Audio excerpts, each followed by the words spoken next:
This is the Delhi station of All India Radio. Please stand by for our next broadcast. You will now listen to the recording of today's proceedings during the question hour in Rajya Sabha. ये आकाशवाणी है। अभी आप आज राज्यसभा में प्रश्नकाल के दौरान हुए कार्यवाही की रिकॉर्डिंग सुनेंगे। क्वेश्चन आवर क्वेश्चन नंबर 316 माननीय Shri Prabhakar Reddy. Question number 316 by Shri Prabhakar Reddy Vemireddy. Will the Minister of Consumer Affairs, Food and Public Distribution be pleased to state A. Whether government has extended free food grains to the poor till November 2021 under the Pradhan Mantri Garib Kalyan Anna Yojana PMGKAY. B. If so, the details thereof and the number of beneficiaries state-wise and district-wise. C. The details of food grains allotted to various states under PMGKAY since April 2020, state-wise. D. The details of food grains lifted by states so far since April 2020, state-wise and month-wise.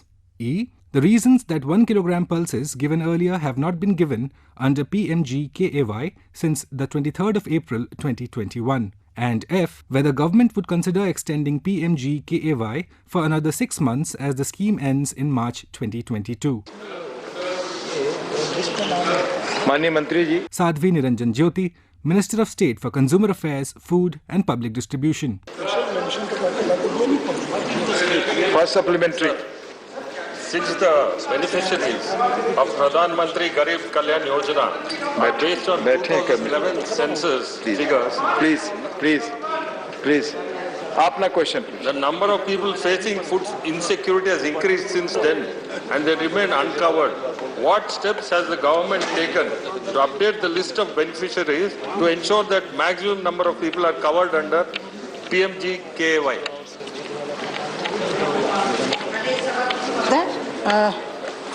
माननीय सांसद का सवाल एक गरीब परिवारों से जुड़ा हुआ है।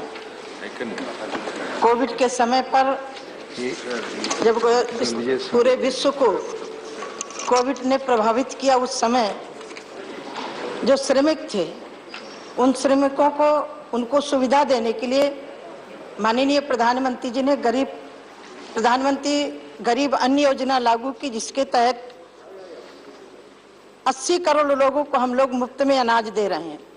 माननीय सदस्य का 2011 की जनगणना के अनुसार सवाल है, क्योंकि 2011 में जनगणना हुई थी, उसके दायरे में जो लोग आते हैं उनको हम लोग दे रहे हैं। कोविड के समय जो सूची में नहीं थे उनको भी हमने दिया है।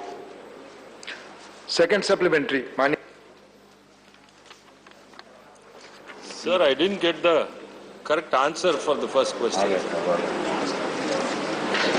Anyway, the second, sir. Second supplementary माननीय प्रभाकर जी।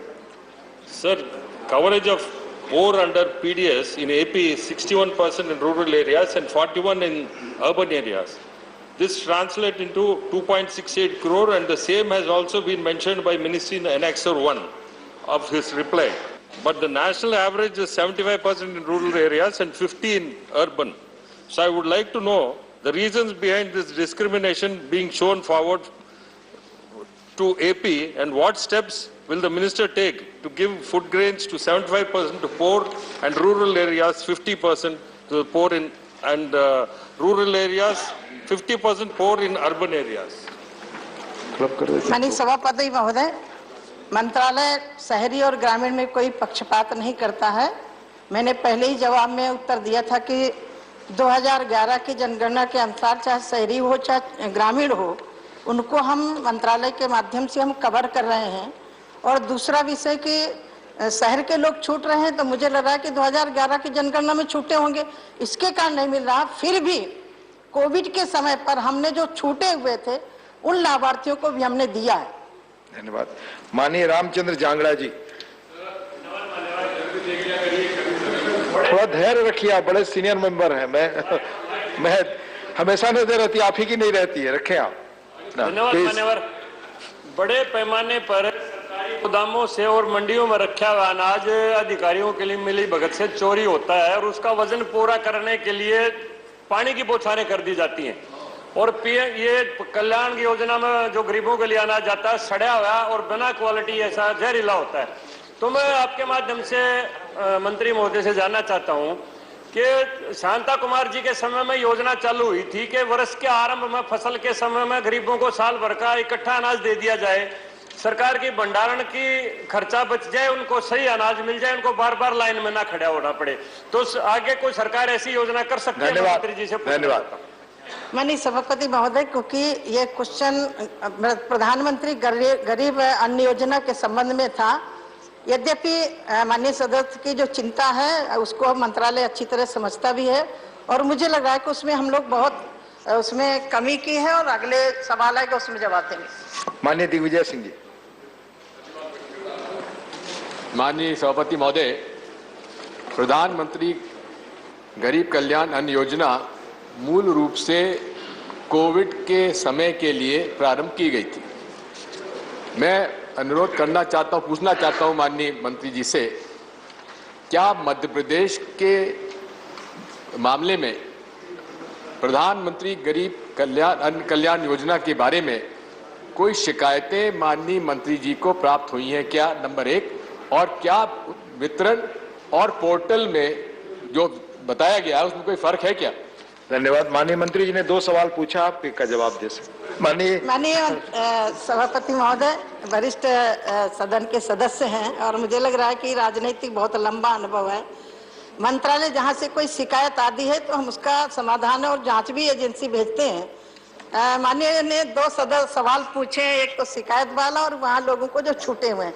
मुझे लग रहा है कि जो हमारे पास सूची भारत में उपलब्ध है, किसी भी स्टेट को पक्षपात नहीं करते, हम उनको देते हैं। और माननीय सदस्य से मैं अनुरोध करना चाहती हूँ कि मैं कल सवाल यद्यपि यहाँ का नहीं है, लेकिन कुछ वरिष्ठ सदस्यों ने सवाल उठाए कि क्या बता एक मिनट, इसमें कटौती की जा रही, हम कटौती नहीं कर रहे।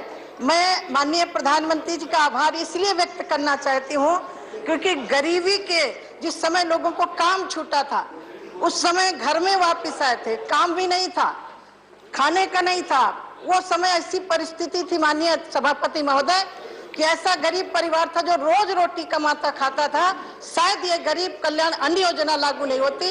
बहुत सारे ऐसे परिवार थे जिनके चूल्हे तक नहीं जलते। माननीय जवाहर सरकार जी, माननीय जवाहर सरकार जी, माननीय जवाहर सरकार जी प्लीज, माननीय जवाहर सरकार जी प्लीज, आपका अनुरोध सुन रहे हैं प्लीज। माननीय जवाहर सरकार जी। Sir, my question is to the senior minister, to the MO. Question is our PMGKY, please. To the senior minister, to the MOs and to the government, we have been stocking about 90 lakh metric tons more per year over the last 3 years, before COVID also. Our stocks, as the Honorable Minister has replied to one of my queries, is comfortable. We are now at 516 lakh metric ton against a mandatory stocking requirement of 214 lakh metric ton, more than double. So why are you being so miserly by extending it only up to September? Why don't you go for the whole year? This is the only scheme that reaches the poorest of the poor. Please be brief. That's all. That's my Thank question, you. sir. It's a suggestion, I think. माननीय सभापति महोदय, परिस्थिति को देखते हुए सरकार उपलब्ध कराती है और मेरा मानना यह है कि जैसा समय होगा सरकार पुनः विचार करेगी। धन्यवाद। क्वेश्चन नंबर 317 और 325 सिमिलर नेचर के हैं, इसलिए दोनों को एक साथ हम सब ले रहे हैं। क्वेश्चन नंबर 317 माननीय GVL Narasimha Rao. Question number 317 by Shri GVL Narasimha Rao. Will the Minister of Consumer Affairs, Food and Public Distribution be pleased to state: A. The total MSP given for procurement of different crops in the last 3 years, crop-wise and year-wise, in quantity and value terms. B. The cost of procurement and comparison in costs between FCI direct procurement states and decentralized procurement states. C. Whether any complaints have been received relating to malpractices in procurement of paddy from Andhra Pradesh and Telangana. And D. If so, the nature of complaints so received and the action taken in this regard. Shri Piyush Goyal. 17. माननीय मंत्री जी। Sadhvi Niranjan Jyoti, Minister of State for Consumer Affairs, Food and Public Distribution. First supplementary. Sir, my question is about malpractices in procurement of paddy from the states of Andhra Pradesh and Telangana. And Honorable Minister in his reply says complaints regarding procurement by middlemen were brought to their notice from Andhra Pradesh, and the complaints in mismatch of procurement and storage was noticed in Telangana, a huge quantity of 18,000 metric tons of mismatch. And on both the occasions, the reply says the ministry has written to the state governments for redressal. But my complaint is that the state governments and officials... Please be brief in question. Sir, I'm coming to the question, sir. Yes. State officials are complicit in many of these instances. So what will the ministry do independently to verify these malpractices and take against action against culprits? Please be brief on questions. Yes, please, माननीय मंत्री. सभापति महोदय, भारत एक राज्य संघीय ढांचा है. उस संघीय ढांचे के तहत राज्यों पर हमें विश्वास करना होता है. तेलंगाना और आंध्र प्रदेश से शिकायतों की जो सूचना आई है, वहां से रिपोर्ट आएगी, उस पर हम लोग कार्रवाई करेंगे. धन्यवाद. दूसरा supplementary. Is about the payment to the farmers from whom paddy is procured, sir. These both are decentralized states, and then there are complaints that in Andhra Pradesh, paddy farmers are not being paid for a period of even 3 to 6 months. And there is a huge unrest among farmers. Please. I would like to ask the Honorable Minister, what is the guideline from the central government with regard to release of payment to the farmers for procurement? State government says 21 days, but then they are taking 7 months. Please be brief. Thank you. Please. खरीदने का कई जगह से खरीदा जाता है. किसान मंत्रालय भी खरीदता है, राज्य सरकारें भी खरीदती हैं, और मुझे लग रहा है कि मंत्रालय की तरफ से पेमेंट में कोई देरी नहीं होती है. हम लोग तत्काल पेमेंट करते हैं, और कहीं ऐसी शिकायत है तो उस पर विचार करेंगे. पेमेंट वास्तव में प्रोक्योरमेंट के तुरंत बाद होनी चाहिए, और माननीय प्रधानमंत्री जी ने जो टेक्नोलॉजी का इस्तेमाल करके इस पूरी परिस्थिति पे नियंत्रण लगातार रखा है, उसके कारण आज देश भर में असम में अभी कुछ उसकी आधार लिंकिंग बाकी है, क्योंकि वहाँ आप सब जानते हैं कि आधार के प्रोसेस में कुछ विलंब हुआ था. उसके अलावा देश भर में सुप्रीम कोर्ट ने भी आदेश दिया, और जो कुछ राज्य वेस्ट बंगाल, दिल्ली वगैरह जुड़े नहीं थे, वो भी उनको भी जोड़ने के लिए बाध्य किया. कोर्ट के ऑर्डर से उनको भी आना पड़ा. अब ये परिस्थिति है कि देश भर में पेमेंट किसानों के खाते में डायरेक्ट जाता है. सब बिचौलिए, सब मिडिलमैन, सब खत्म हो गए. दलाल, जिस प्रकार के पुराने जो गलत काम होते थे, उसको टेक्नोलॉजी और एक पारदर्शी व्यवस्था से हमने खत्म किया है. अगर कोई ऐसे इंस्टेंस हैं, मैं ये भी कह दूं कि हम साधारणतः एडवांस में 90% पैसा एडवांस में स्टेट को दे देते हैं. तो ये कई बार जो बात निकलती थी कि पेमेंट नहीं मिली सेंटर से, ये वो, मैं माननीय प्रधानमंत्री जी का धन्यवाद करूंगा कि उन्होंने पर्याप्त राशि बजट में आवंटित की, और अब 90% प्रोक्योरमेंट शुरू होने के पहले ही राज्य को मिल जाता है. और अगर कोई राज्य, कोई भी राज्य हो देश का, अगर वहाँ ये शिकायत है, तो कृपया करके प्रमाण के साथ तुरंत हमें सूचना दीजिए. हम टीम्स भेज के वहाँ पे इमीडिएटली जरूरत पड़े तो रेड कराएंगे, चेक कराएंगे. हाल में ही हमने तेलंगाना के सभी फेयर प्राइस शॉप्स, सभी राइस मिल्स पे, क्योंकि ये कंप्लेंट्स वगैरह आ रही थी, सभी राइस मिल्स के ऊपर भी वेरिफिकेशन का प्रोसेस किया. ऐसे ही अगर कोई और राज्य की भी कोई शिकायत हो, किसी भी सरकार की राज्य हो, तो हम जरूर अवश्य उस पर. धन्यवाद. Question 325, Dr. Sasmit Patra. Question number 325 by Dr. Sasmit Patra. Will the Minister of Agriculture and Farmers' Welfare be pleased to state: A. The total minimum support price (MSP) towards paddy transferred to bank accounts of the farmers in the country over the last 5 years, state-wise and year-wise. B. The discrepancies, if any, found in transfers of such funds. And C. Whether the procurement of paddy and provision of MSP to the farmers is the primary responsibility of the states or the centre. First. So the Honourable Minister has given a very deep onto the question. This is with reference to the procurement of paddy. So my earnest question to the Honourable Minister is, Odisha has been requesting for evacuation of the surplus parboiled rice. And since now the free ration program is being extended, so obviously there will be demand for parboiled rice going forward. Would the Honourable Minister be so kind to lift the evacuation of the parboiled rice? Thank you. उपसभापति जी, ये विषय बार बार इस सदन के समक्ष आता है और मैंने बड़ा कंसिस्टेंट स्टैंड लिया है इस विषय के ऊपर। पहली बात तो फूड कॉरपोरेशन ऑफ इंडिया ने सभी राज्यों के साथ एमओयू किया हुआ है। एमओयू में ये बहुत स्पष्ट लिखा हुआ है कि जो आपके प्रदेश में आप पैडी से चावल बनता है, जो चावल आप वितरण करते हैं अलग अलग स्कीमों के माध्यम से, उसमें जो आपके स्टेट में खपत होती है वो आप किसी भी प्रकार का चावल ले सकते हैं और उसके हिसाब से आप खरीदें और अपने स्टेट में वितरण कर दें।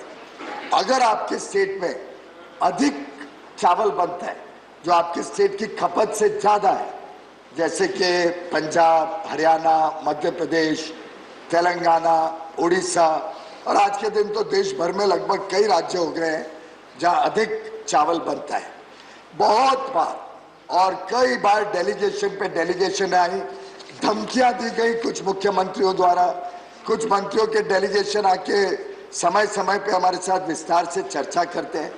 हमने एकदम कंसिस्टेंट और स्पष्ट स्टैंड लिया है, इसीलिए मैं उठा कि मैं फिर एक बार दोहरा दूं कि जो एक्सेस राइस अगर आप सेंट्रल पूल में देना चाहें, उसके लिए जो हमारा आपसी एमओयू है और जो वर्षों से चले आ रही परंपरा है, दोनों में ये बहुत स्पष्ट लिखा है कि जो देश की खपत है, जो बाकी राज्यों में अगर कोई चावल खरीदने वाला हो, उस खाने वाला हो, जहां वितरण हो सके, तो वही चावल एफसीआई सरप्लस पूल में ले सकती है।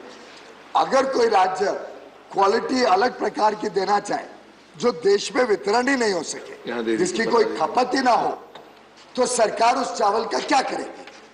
सरकार जितना एक्सेस चावल ले सकती थी वो लेती भी रही।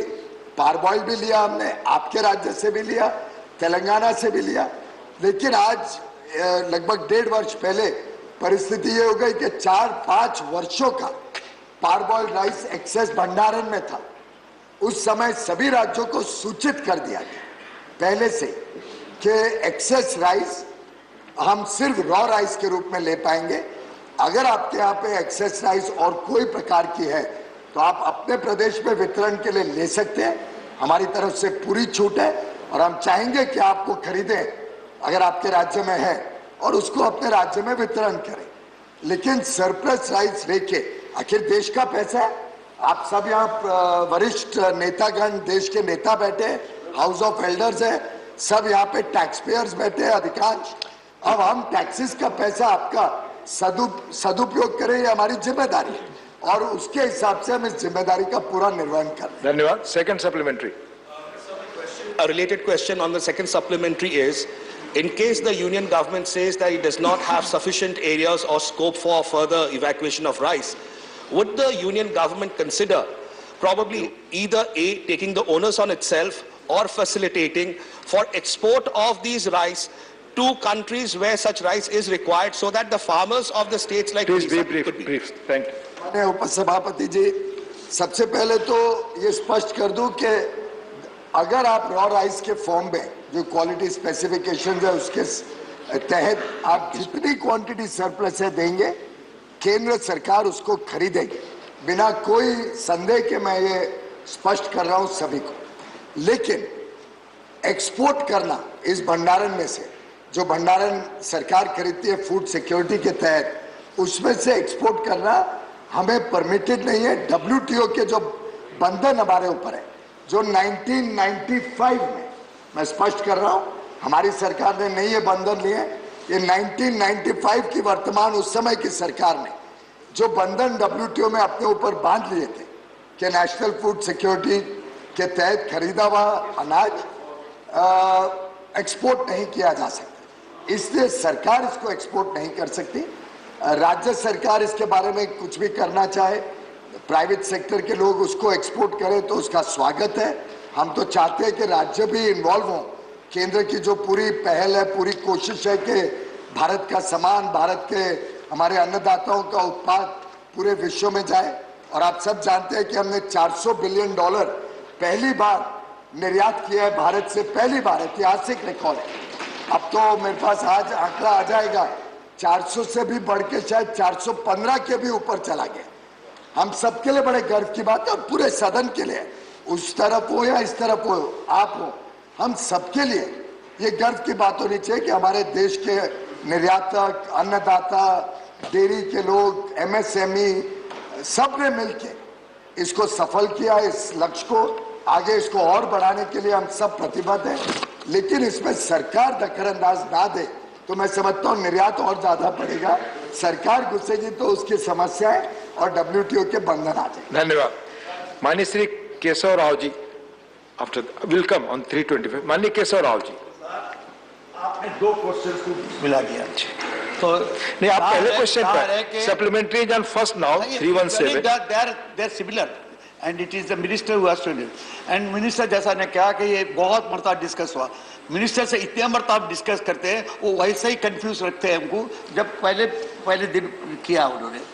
सवाल ये है कि DCP में डिसेंट्रलाइज्ड प्रोक्यूरमेंट जो थोड़े स्टेट्स करते हैं इंक्लूडिंग तेलंगाना, हम राइस जिस दिन पैदा और होता है उसी दिन खरीदना पड़ता है स्टेट्स को, not the centre please. State खरीद के उसको मिलिंग करने के बाद हम आपको FCI को देते हैं when it is marketable surplus. पैसा कब मिलता पहले या मैं देता हूं उस दिन जून में, आप देते हैं अगस्त में। इसीलिए हमने यही पूछा आपसे, यही क्वेश्चन ये है, will the government consider telling us we will buy so much of quantum of rice from you, because number 2, the basic question is, it is paddy in the entire literature of yours. There is no rice littered in the MOU or in the constitution, in the law, in the books. It is paddy. When you are saying paddy, there could be a paddy which is a broken paddy, a paddy which is a fine rice paddy, it could be a paddy which is a good variety. Thank you, Kesaraji. Please, please. We have a variety, and Odisha has a variety which goes to boil. Thank you.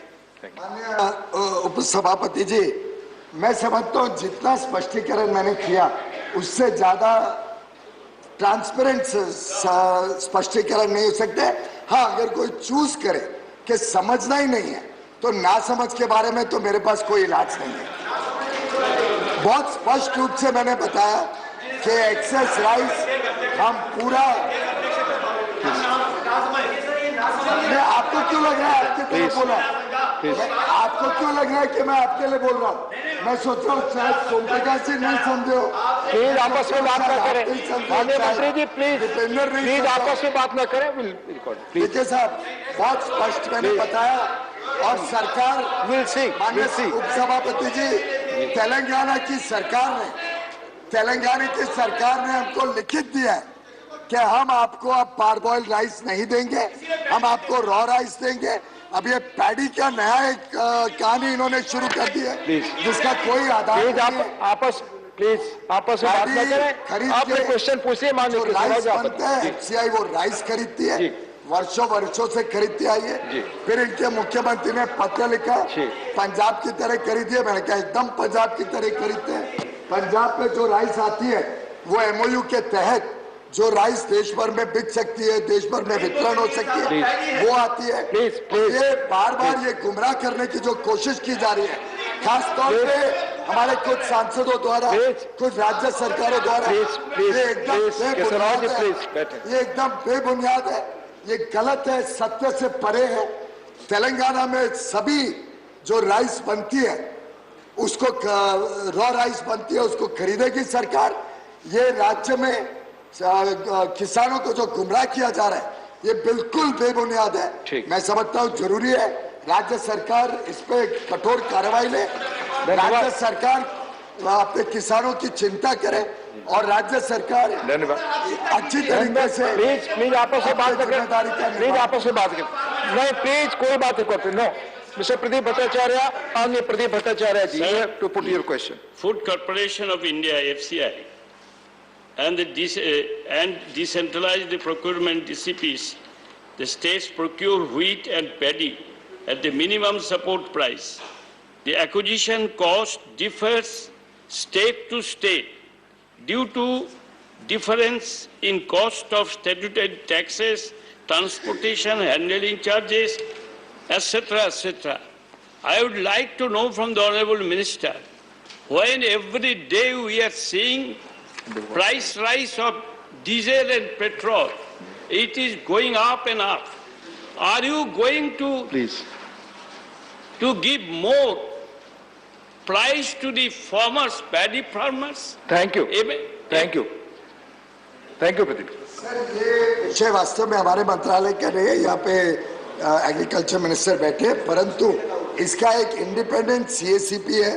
वो CACP सभी जो खर्चा होता है किसानों का, उस खर्चे का पूरा डिटेल्स देती है, उसके ऊपर मिनिमम 50% ऐड करती है। और ये माननीय प्रधानमंत्री जी का बड़प्पन है कि उन्होंने जो काम इतने वर्षों में नहीं किया गया, जो MS स्वामीनाथन जी ने जिसकी इतनी तारीफ की, टाइम्स ऑफ इंडिया में इतना बड़ा ऑपेड लिखा कि कोई प्रधानमंत्री ने नरेंद्र मोदी जी के पहले किसानों के लिए इतना काम नहीं किया जितना मोदी जी ने किया। उन्होंने इसको सुनिश्चित किया कि मिनिमम 50% कॉस्ट के ऊपर किसानों को मिले, उसको वो सीएसीपी पूरी तरीके से स्टडी कर दिया।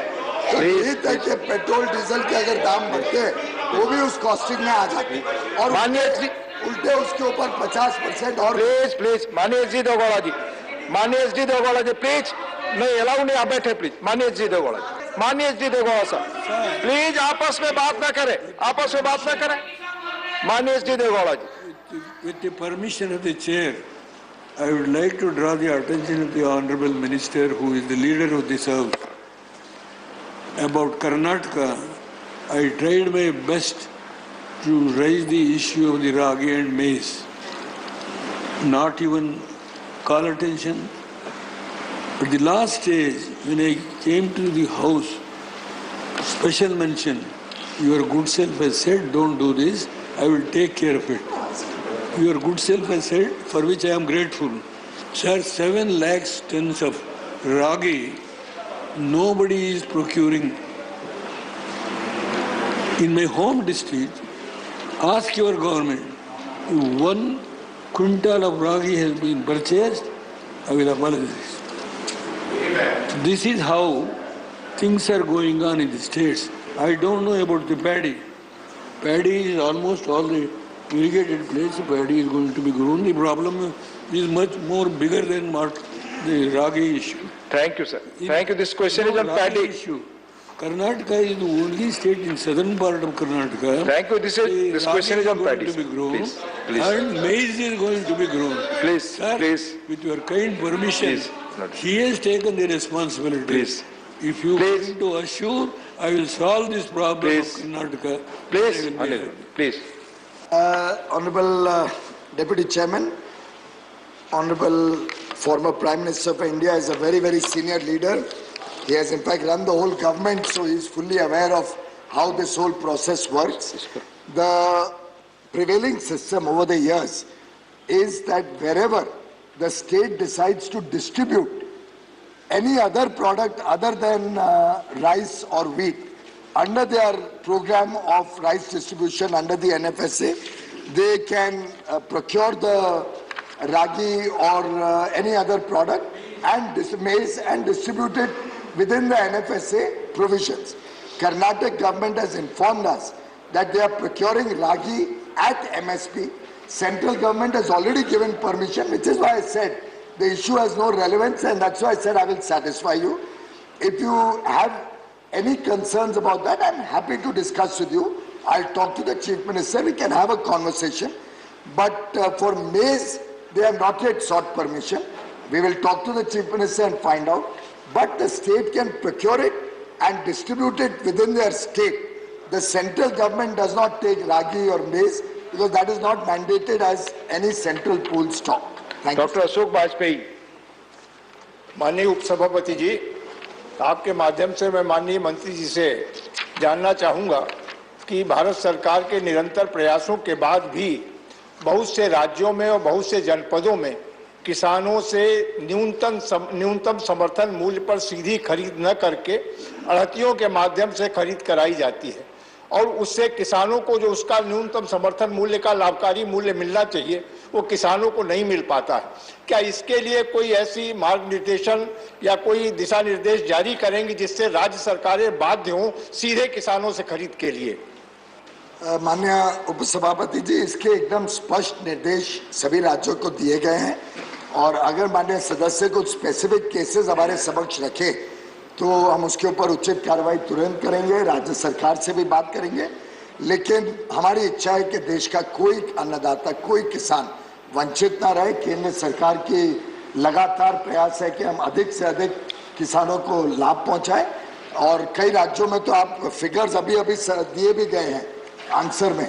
आप फिगर्स देखेंगे तो आपको ध्यान में आएगा कि सर आज से 4 साल पहले 2016-17 के खरीफ मार्केटिंग सीजन का कुल 85,000 करोड़ पेमेंट हुआ था और 2020-21 में वो बढ़ के 1,70,000, यानी 4 साल में दुगना हो जाना किसानों की पेमेंट। ये तो मैं समझता हूँ किसी भी समय इस देश ने इतना ग्रोथ कभी नहीं देखा और मैं इसके लिए हमारे किसानों को दाद देता हूँ, उनका साधुवाद करता हूँ। और अगर आपके पास कोई स्पेसिफिक इंस्टेंस हो तो मैं आपको अवश्य बताना चाहूँगा।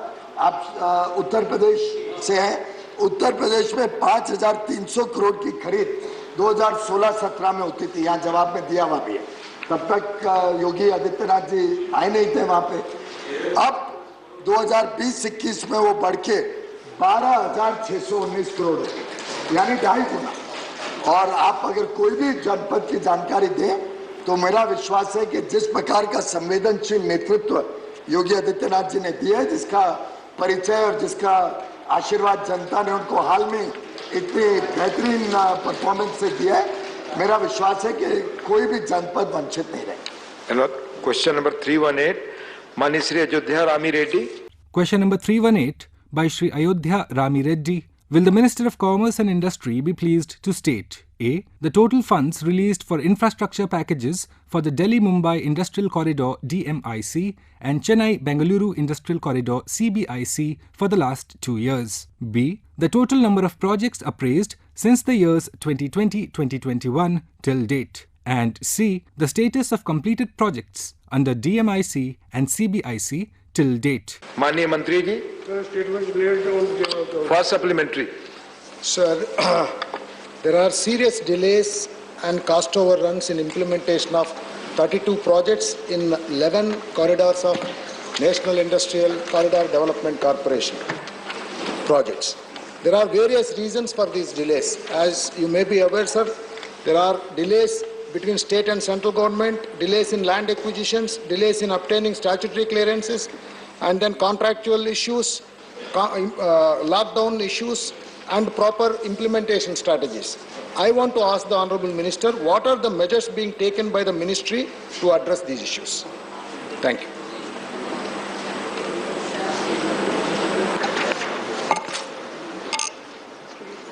Honourable Deputy Chairman Sir, national industrial corridor development programme के अधीन भारत सरकार ने 11 कॉरिडोर्स को अप्रूव किए हैं जो 18 स्टेट्स में है। 32 नॉर्थ ईस्ट में डेवलप हो रहे हैं 4 फेज में। जो क्वेश्चन माननीय मंत्री ने पूछा है उसमें 4 नोड तो कंप्लीट हो गए हैं और 3 नोड जिसके बारे में उन्होंने पूछा कि फिजिबिलिटी स्टडी हुई है, उसकी लैंड अवेलेबिलिटी और फिजिबिलिटी को स्टडी को देखते हुए लैंड ट्रांसफर एसपीवी को हो गई है और उसके लिए भारत सरकार ने अपने फंड्स 522 करोड़ कृष्णापट्टनम नोड के लिए और तर्नाकुलू के लिए 586 करोड़ और तीसरा जो उन्होंने पूछा है मल्टी मॉडल लॉजिस्टिक हब के लिए 853 करोड़ जारी कर दिए गए हैं। इसलिए स्टेट टेंडर प्रोसेस में है, टेंडर हो गए तो काम शुरू हो जाएगा। धन्यवाद। दूसरा supplementary.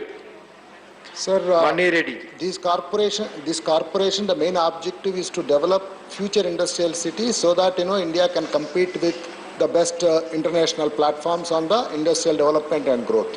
What are the measures being taken by the government to attract foreign investment, and also what sort of incentives that are being provided to ensure that we become a globally competitive industrial country? धन्यवाद। Honourable Deputy Chairman, sir, a little bit also about the first supplementary that he had raised. I say with a lot of sadness that the kind of cooperation that we could have received and should have received in encouraging these projects in the national corridors, in industrial corridors, from the states has been unfortunately very slow. In fact, this project was first approved in 2008, but after that, for several years, neither did the central government provide adequate funds, nor did the whole project come into shape, though it was approved by the cabinet in 2011, and a corpus of 17,500 crores was committed with a maximum of about 3,000 crores per node. Unfortunately, for several years after that also until 14, no significant action happened. We took up this project in right earnest. Many states have not yet transferred the full land, because of which many projects are getting delayed. Some projects are getting completed because state governments were active and therefore the matching share was received from the state government. It's a joint project of center and states. When both get together, these projects can get expedited. So I would urge all honorable members in your own states, wherever these projects are being implemented, if you can help us exert your own support so that the state government becomes more proactive also. Ultimately, the center can only create the master plan, the perspective plan, which Honorable MP and former minister knows very well because it was crafted during his time. But I'm talking about you, Anandji. I was referring to you. So sure you can. But I'm just saying that these projects, we are very keen, should be expedited also, and would urge your support. As regards promoting foreign direct investment or foreign investment, I'm happy to share with the House through you, sir, that over the last 6 years, every year, we have broken all previous records. So every year has been a record foreign direct investment, year after year, including the COVID period. And I think it's a matter of great pride for every Indian, all honorable MPs in the House, outside the House, and for 135 crore Indians, that today the world sees India as a preferred destination. Now they don't ask why India, they said it has to be India. And that is the mood we find wherever we go. I've just concluded a very successful visit in UAE, Honorable Deputy Chairman. The mood of business communities was to be seen to be believed. The meetings we had with several investors of UAE, they were asking us, can you give us more proposals? We want to invest money. Well, that's what he asked me. By the way, Jairamji, probably your mic was or your headphone was not on. Please. He asked about steps we are taking. Please, we are expediting our engagement with international investors. We have entered into an FTA, Comprehensive Economic Partnership Agreement with UAE, which has encouraged businesses on both sides to look at greater degree of engagement. Discussions are going on with UK, EU, Canada, Australia, Israel. Many countries are looking forward to expanding their engagement with India. So I can assure you, this government is committed to attracting international investment, promoting domestic capital and investment, and collectively make the country and every countryman prosperous in the next 25 years. The Amrit Kal that Honorable Prime Minister has said will be the collective effort of all Indians to take India to greater heights. माननीय मंत्री जी धन्यवाद. माननीय आनंद जी कुछ हाथ उठाया था. Sir, I have read the reply of the Honorable Minister very carefully, and I was listening to the Honorable Minister. I would like to say, through you, to the Honorable Minister and inform this House that when major national initiatives are taken, it is not your time or our time. Those are national projects, national initiatives. So we have an agreement with Japan. It's a cabinet decision of the Government of India, what Minister referred to. Subsequently, we created a joint corpus, and I put the officer in charge who is the key person in the Niti Aayog today. So Minister's reply, what he has said, that yes, I agree with him that many states land procurement is a problem. That part I also was witness to, and we were negotiating with the states. But the availability of the funds was there. What I want to mention, sir, since Honorable Minister has said nothing was done earlier, sir, this Chennai-Bengaluru corridor was extended up to Tumkur and then Chitradurga during my time. Sir, Dholera in Gujarat was also launched. Bikram Puri Udyog, so say he has mentioned in his replies. That was launched by me along with the Chief Minister of Madhya Pradesh, Shri Shivraj Chauhan. So you are continuing with the work. Good luck. But to say that it did not happen, sir, that is. Thank you. I think that I should set that. Thank you. माननीय सुरेंद्र सिंह नागर। सभापति जी, DMIC के तहत उत्तर प्रदेश के दादरी के बोड़ाकी में एक महत्वपूर्ण प्रोजेक्ट है, मल्टी मॉडल ट्रांसपोर्ट हब बनना है, जिसमें वर्ल्ड क्लास रेलवे स्टेशन भी बनना है। माननीय मंत्री जी, रेलवे मंत्री जी भी यहाँ बैठे हैं, जिससे दिल्ली के जो रेलवे स्टेशन है उसमें भार कम होगा। मैं आपके माध्यम से माननीय मंत्री जी से जानना चाहता हूँ कि इस मल्टी मॉडल ट्रांसपोर्ट हब के लिए, इस परियोजना को पूरा करने के लिए कोई लक्ष्य निर्धारित किया है, और अगर लक्ष्य निर्धारित किया है तो धन्यवाद। ये परियोजना धन्यवाद नागर। माननीय सभापति जी, मैं माननीय सांसद जी को और सदन को आपके माध्यम से अवगत कराना चाहूँगा कि बहुत अच्छा प्रोग्रेस हो रहा है मल्टी मॉडल लॉजिस्टिक्स हब में जो दादरी पे आने जा रहा है। उसके लिए लगभग 1183 एकड़ लैंड की प्लानिंग मास्टर प्लान बना था, जिसमें 911 एकड़ already greater Noida industrial development authority को मिल चुका है और 205 एकड़ का लैंड पार्सल अब वो एक्वायर कर रहे हैं लैंड एक्विजिशन एक्ट के तहत।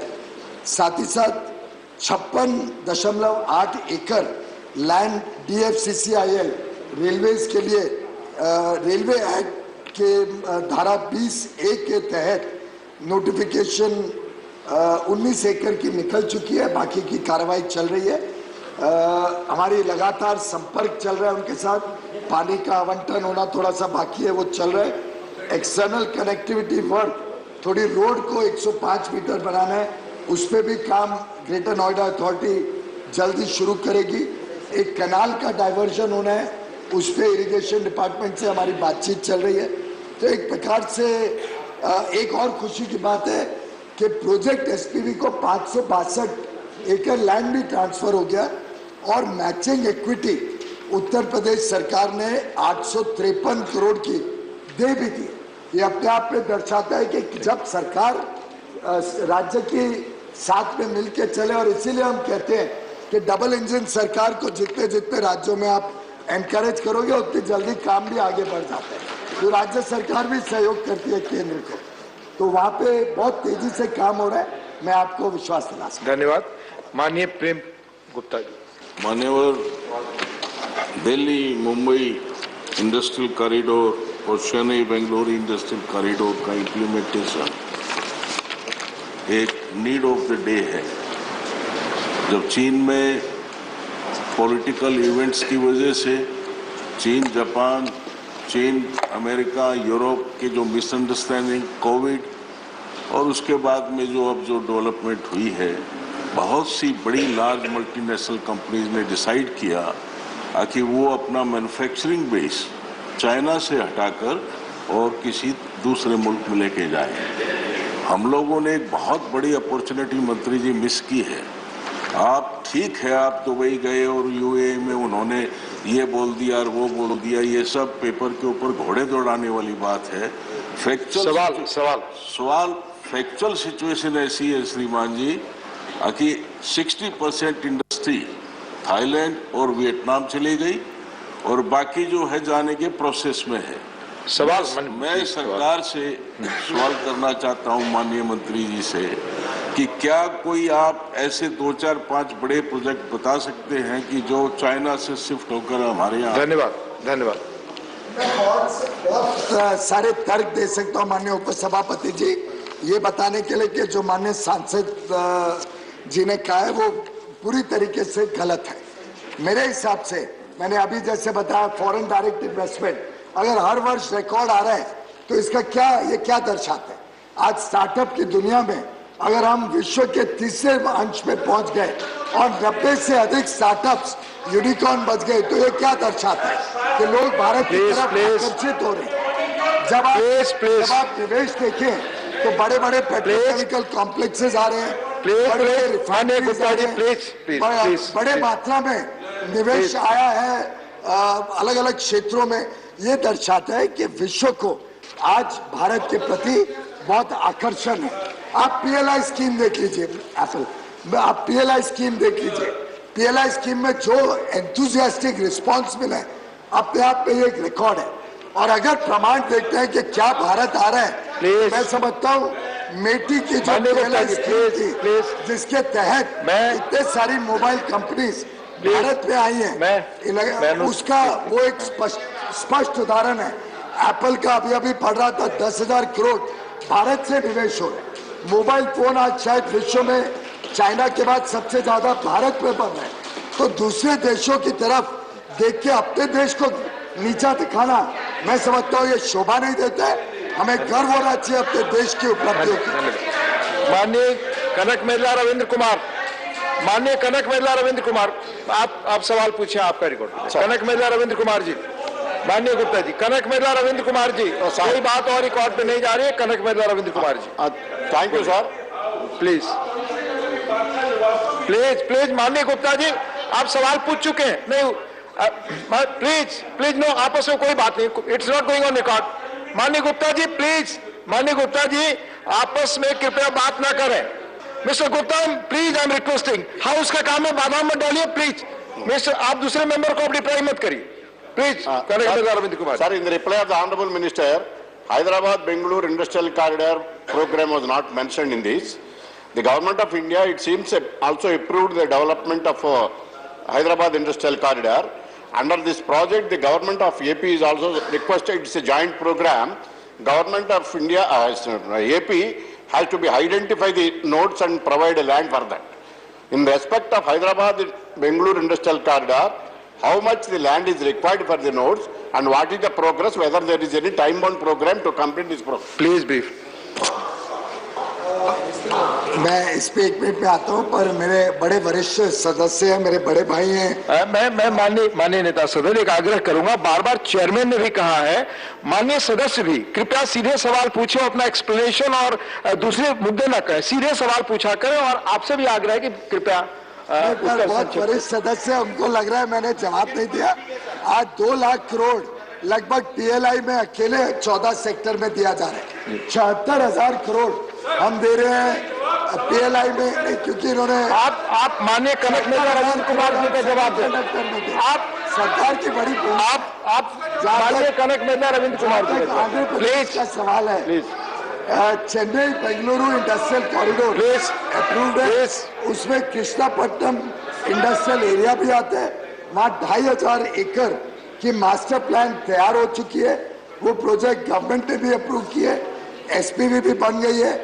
2,090 एकड़ जमीन एसपीवी को मिल चुकी है और 522 करोड़ इक्विटी आंध्र प्रदेश की सरकार ने रिलीज की है। और उसका आजकल एनवायरमेंट क्लियरेंस का प्रोसेस चल रहा है। राज्य सरकार और एसपीवी मिलकर वो प्रोसेस को कंप्लीट कर रही है। ईपीसी टेंडर लगभग 1190 करोड़ के ट्रंक इंफ्रास्ट्रक्चर के लिए, रोड, यूटिलिटीज, पानी की supply, fire fighting, recycling of water, storm drainage जो होती है, STP effluent treatment plant, common effluent treatment plant, WTP, बिजली के कनेक्शन, इन सब का टेंडर 23 सितंबर 2021 को इसको इशू किया गया है। अब उसकी रिस्पांस और उसके बाद निर्णय लेके उसको जल्द फाइनल किया जाएगा। और एम्प्लॉयमेंट का इसमें लगभग 1 लाख लोगों को डायरेक्ट और लगभग उतने ही लोगों को इनडायरेक्ट एम्प्लॉयमेंट भी मिलेगा। मैं समझता हूं कि अब आंध्र प्रदेश में भी कृष्णापट्टनम में एक बहुत बड़ा इंडस्ट्रियल पार्क आने के करार पर है। धन्यवाद। Question number 319. Question number 319 by Shri Neeraj Dangi. Will the Minister of Textiles be pleased to state A. Whether government has organized All India Crafts Mela to honour the art of highly skilled artisans of the country? B.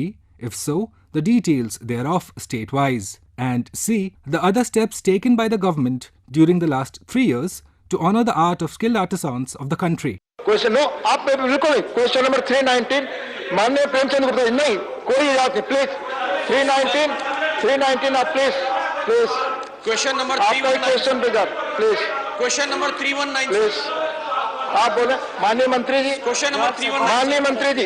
Shrimati Darshana Vikram Jardosh, Minister of State for Textiles. माननीय मंत्री जी। जवाब सभा पटल पर रख दिया गया। First supplementary. मेरी पहली सप्लीमेंट्री क्वेश्चन है सर, सरकार द्वारा वर्तमान में राजस्थान में वस्त्र और बुनकर उद्योग संबंधित कार्य के लिए कोई स्थान चिन्हित किए गए हैं और सरकार द्वारा राजस्थान में बुनकरों के लाभ के लिए किसी योजना पर विचार किया जा रहा है? माननीय सदस्य ने हैंडीक्राफ्ट के लिए सवाल पूछा है, फिर भी मैं हैंडलूम के लिए भी मैं बता देती हूँ। हैंडलूम और हैंडीक्राफ्ट दोनों टेक्सटाइल से जुड़े हुए जो सेक्टर है जिसमें सबसे ज़्यादा लोग जुड़े हुए हैं, एग्रीकल्चर के बाद में सबसे ज़्यादा, और इसमें ज़्यादा महिला जुड़ी हुई है। और उनके प्रमोशन के लिए जो सवाल में पूछा गया कि किस तरह से उनको प्रमोट किया जाता है, तो कई तरह के हैंडीक्राफ्ट के मेले लगते हैं।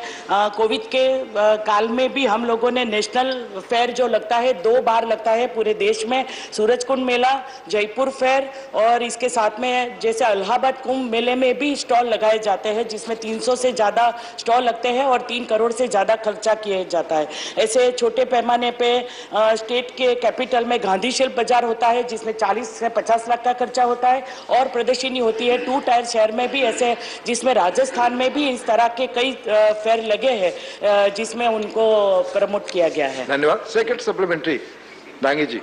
राजस्थान के हस्तशिल्पियों दस्तकारों हेतु सीकर व अलवर जिलों में अर्बन हाट स्थापित किए जाने के लिए दिनांक 31/7/2009 को राज्य सरकार द्वारा परियोजना प्रस्ताव प्रशासनिक और वित्तीय स्वीकृति हेतु भारत सरकार को भिजवाए गए थे।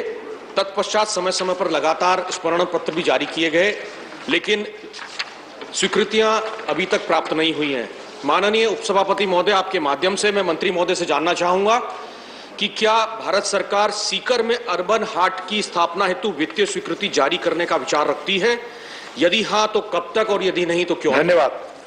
राजस्थान से अब तक 82 अलग अलग क्राफ्ट्स मेलों का पिछले 3 सालों में आयोजन किया गया है, और आपने जो प्रस्ताव भेजा है इसमें वहाँ पूरे देश में 60 जगह के ऊपर हमारे हैंडीक्राफ्ट की ऑफिस होती है, और उसके माध्यम से जब आते हैं, जिस तरह से बात हुई कि राज्य सरकार और केंद्र सरकार दोनों मिलकर अगर कोई काम करेंगे तो शिल्पकार के लिए हम लोग बहुत अच्छा कर पाएंगे। गुजरात एकमात्र स्टेट है जो महिला आर्थिक विकास निगम के माध्यम से ऐसे लोगों को प्रमोशन के लिए मौका भी देता है। जहां हमारे टूरिस्ट प्लेस होते हैं वहीं पे भी, जैसे स्टैच्यू ऑफ यूनिटी के पास में हैंडलूम हैंडीक्राफ्ट जितने भी आर्टिजन्स है उनको वहां स्थान दिया गया है। हम ये अपर हाउस में है, हम लोगों को हमारे आर्टिजन को पहचान के उनको प्रमोट करने के लिए, उनको बढ़ावा देने के लिए बहुत कुछ करना चाहिए। जिस तरह से उनको अवार्ड, शिल्प गुरु अवार्ड दिए जाते हैं, उनको कई अवार्ड से सम्माना जाता है। कभी कभी विदेश से जो लोग हमारे यहाँ आते हैं, या तो जो हमारे मुख्यमंत्री प्रधानमंत्री जहाँ भी जाते हैं तो हैंडीक्राफ्ट से जुड़ी हुई चीज अवश्य लेके जाते हैं। तो ऐसे शिल्प गुरुओं को पहचान कर उन लोगों को साथ में हमको उनको प्रमोट करना चाहिए और उनको बढ़ावा देना चाहिए। धन्यवाद। माननीय Kamakhya Prasad Tasa ji. Chairman sir, thank you sir. मैंने मंत्री जी से जानना चाहता हूँ, मंत्री जी इसे अवार्ड है, पीयूष जी भी यहाँ पर है। आसाम में पाट, मूंगा और एड़ी, ये आसाम का सिल्क सबसे जाना जाता है, और मिट्टी का जो काम है तीनों आसाम के महत्वपूर्ण एक स्थान दिया है, लेकिन तीनों एंडेंजर्ड पोजीशन में है। इसके लिए मिनिस्ट्री ने, टेक्सटाइल मिनिस्ट्री ने क्या कदम उठाया है और इनका बुनकर और आर्टिसन के लिए क्या व्यवस्था लिया है, काइंडली मंत्री जी बताएं। बहुत अच्छा सवाल है, और मैं आसाम का जिक्र इसलिए भी करना चाहती हूं कि किस तरह से होल ऑफ गवर्नमेंट अप्रोच हो गया है। जिस तरह से रेल मंत्रालय से अभी तय किया गया कि हर एक स्टेशन के ऊपर अपने अपने क्षेत्र की 1 स्टेशन 1 स्टॉपेज के ऊपर जो चीज होती है उसके लिए हम बढ़ावा देंगे। आसाम के अंदर, गुवाहाटी के अंदर जब विस्टाडोम का ओपनिंग किया गया तब वहां पे हैंडीक्राफ्ट के स्टॉल भी लगाए गए, मुख्यमंत्री आए, उन्होंने बहुत प्रमोशन किया। जो एरी का प्रश्न पूछा, वहां ज्यादातर लोग आज तक एरी खा जाते थे। वहां सरकार के साथ में मिलकर सिल्क बोर्ड ने एक बहुत अच्छे से एक एमओयू साइन किया है, जिसमें कोस्टल एरिया जो है गुवाहाटी का, जहां पे उनको किसानों को प्रोत्साहित करके वहां उनका एरी के प्लांट लगाए जाए और उसी से सरकार खरीद करके इसी से सिल्क बनाया जाए। क्योंकि पूरे देश में नहीं लेकिन पूरी दुनिया में बहुत अच्छे से सिल्क का हम लोग एक्सपोर्ट करते हैं। जिस तरह से अभी पीयूष जी ने बताया कि एक्सपोर्ट के लिए टेक्सटाइल ने बहुत बड़ा रोल है, इसमें टेक्निकल टेक्सटाइल चाहे रेडीमेड गारमेंट्स हो या तो हैंडलूम हैंडीक्राफ्ट की चीजें हैं, अभी भी ऐसे ईपी जो हैंडलूम की प्रोडक्ट का एक फेयर दिल्ली में चल रहा है और ज्यादातर लोगों को इनको कैसे प्रमोट करना है, तो ऑनलाइन भी उनको जेम पोर्टल पे भी लाया गया है जिससे हम लोग इस चीजें खरीद सके। माननीय सदस्यगण, मैं पुनः आपसे निवेदन करना चाहूंगा, किसी भी सवाल के जवाब से अगर आप संतुष्ट नहीं तो उसकी प्रक्रिया है, बीच में आप बाधा मत डालिए। अगर हाउस को प्रोसीजर और रूल से चलाना चाहते हैं तो उसे चलने दीजिए। आप बीच में इस तरह से मतलब हाफ एन आवर है, दूसरे तरीके आपके हो सकते हैं जो भी माननीय मंत्री से मिल ले, लेकिन इस तरह से दृश्य उत्पन्न करेंगे तो दूसरे जो आपके साथी हैं उनको वंचित कर रहे हैं सवाल पूछने से, और बाद में आप लोग आते हैं कंप्लेन लेकर के हमें मौका नहीं मिला। आप कम से कम चेयर की जो मजबूरी हो समझने की कोशिश करिए। Doctor V Sivadasan, please be brief, and मंत्रियों से मैं रिक्वेस्ट करूंगा please be brief in your answers please. I am sure that the programs like Craft Mela or Craft Utsav, whatever, that will help to increase the income of artisans and workers, those who are working in textile sector. But the picture of artisans and workers are very pathetic now. Proper functioning of textile mills are very necessary for conducting this kind of melas. So my question is whether the textile mills under the National Textile Corporation is functioning properly and whether the employees are getting proper salary as their wage. ये सवाल इससे जुड़ा हुआ नहीं है, लेकिन NTC मिल के नहीं, लेकिन हैंडलूम हैंडीक्राफ्ट से जुड़े हुए लोग ग्लोबली कैसे मार्केट कैच करें, किस तरह से उनकी चीजें अच्छी बने, किस तरह से ज्यादा लोग उनकी क्वालिटी प्रोडक्ट के साथ में उसको एक्सपोर्ट कर सके या तो यहाँ भी कर सके। देश में भी आत्मनिर्भर भारत की ओर आगे बढ़ते हुए हमें लोकल फॉर वोकल, जो हम लोग अपने पास से लोगों को जो चीज चाहिए वो खरीदते हैं, तो उनकी ट्रेनिंग होती है, वहाँ क्लस्टर लगते हैं सरकार के माध्यम से सभी जगह के ऊपर। प्लीज तो उसी तरह उनकी आमदनी बढ़ाने के लिए हम लोगों ने काफी प्रयत्न किए हैं। जिस तरह से हैंडलूम हैंडीक्राफ्ट से जुड़ने के लिए हम लोगों ने कलाकारों या तो उनके जैसे जो प्लेयर्स होते हैं, जैसे मीरा चानू जी को हैंडलूम डे के ऊपर हम लोगों ने हैंडलूम डे के समय उनको प्रमोट किया गया कि वो प्लेयर के साथ साथ में हैंडलूम का भी काम करती है। तो इसी तरह हम सबकी फर्ज बनती है कि हमारे पास कितने ऐसे शिल्पकार है, कैसे ऐसे आर्टिजन है जिनको प्रमोट करने के लिए हम ही इसकी चीज का उपयोग करें। दिवाली के समय पे या तो जैसे कोई फेस्टिवल होता है, कोई गिफ्ट देने के समय हैंडलूम हैंडीक्राफ्ट से ऐसे लोगों को पहचान कर आगे लिया जाए। Thank you. Doctor Amar Patnaik. Diwali Thank you, sir. Sir, the answer describes the action which has been taken by the government for safeguarding and awarding the skilled artisans. Sir, आज इस सेक्टर में सबसे बड़ा मुद्दा यह है कि जो मास्टर क्राफ्ट्समैन है उनका बच्चे जो हैं वो क्राफ्ट्स को लेना नहीं चाहते हैं, उसमें रहना नहीं चाहते हैं। आपका एक स्कीम है 2 में, नंबर 2 में आपने लिखा हुआ है support to artisans in indigent circumstances scheme. 60 साल से ज्यादा लोगों जिनका होगा उनको यह अवार्ड दिया जाएगा।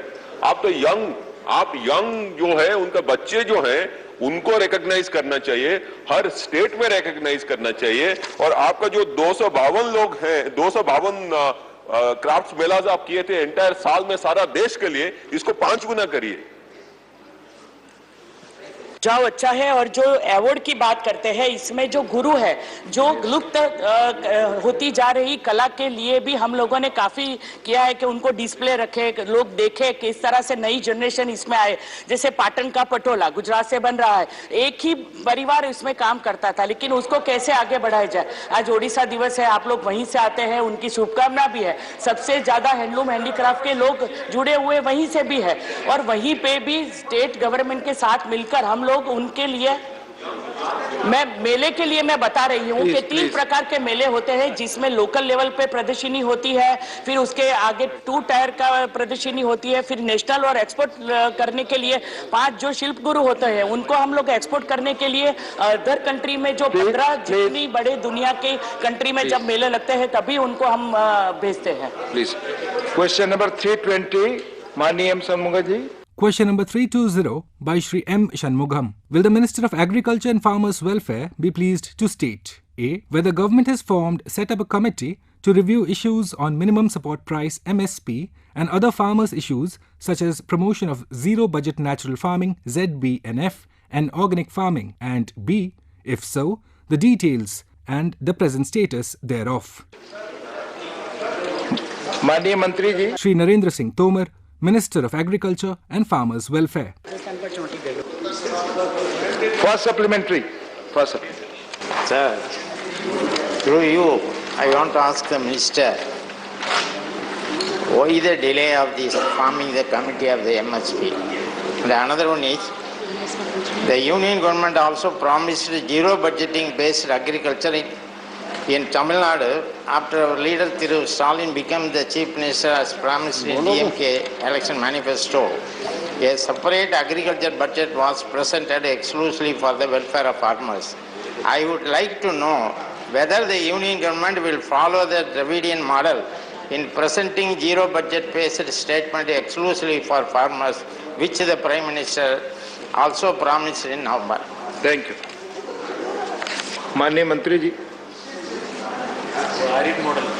माननीय सभापति जी, माननीय सदस्य ने समिति के बारे में पूछा है, तो मैं सदस्य को अवगत कराना चाहता हूं कि प्रधानमंत्री जी की घोषणा के अनुरूप सरकार समिति बनाने के लिए प्रतिबद्ध है और उस समय प्रधानमंत्री जी ने कहा था कि प्राकृतिक खेती, क्रॉप डाइवर्सिफिकेशन और एमएसपी को प्रभावी और पारदर्शी बनाने के लिए केंद्र सरकार, राज्य सरकार, वैज्ञानिक, अर्थशास्त्री और किसानों के प्रतिनिधियों की एक समिति बनाएगी। वो समिति विचार करके अपनी रिपोर्ट देगी।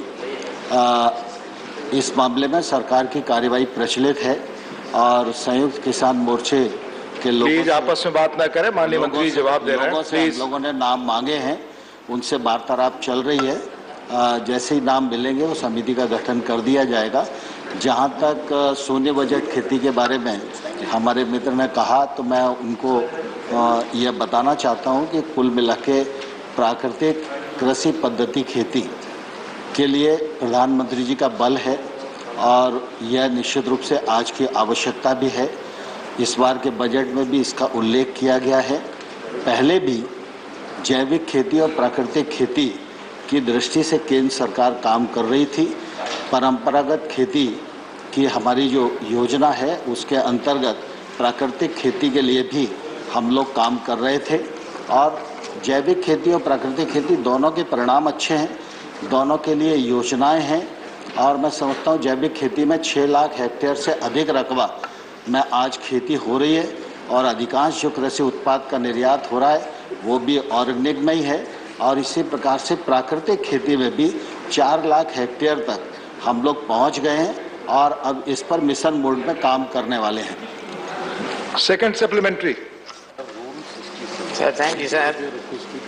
Now the Union government restricted the sugar export of 8 million tons. माननीय मंत्री, हाउस स्टैंड्स एडजर्न 1 बज चुके हैं टिल 2:30 PM। अभी आप आज राज्यसभा में प्रश्नकाल के दौरान हुए कार्रवाई की रिकॉर्डिंग सुन रहे थे। You were listening to the recording of today's proceedings during the question hour in the Rajya Sabha.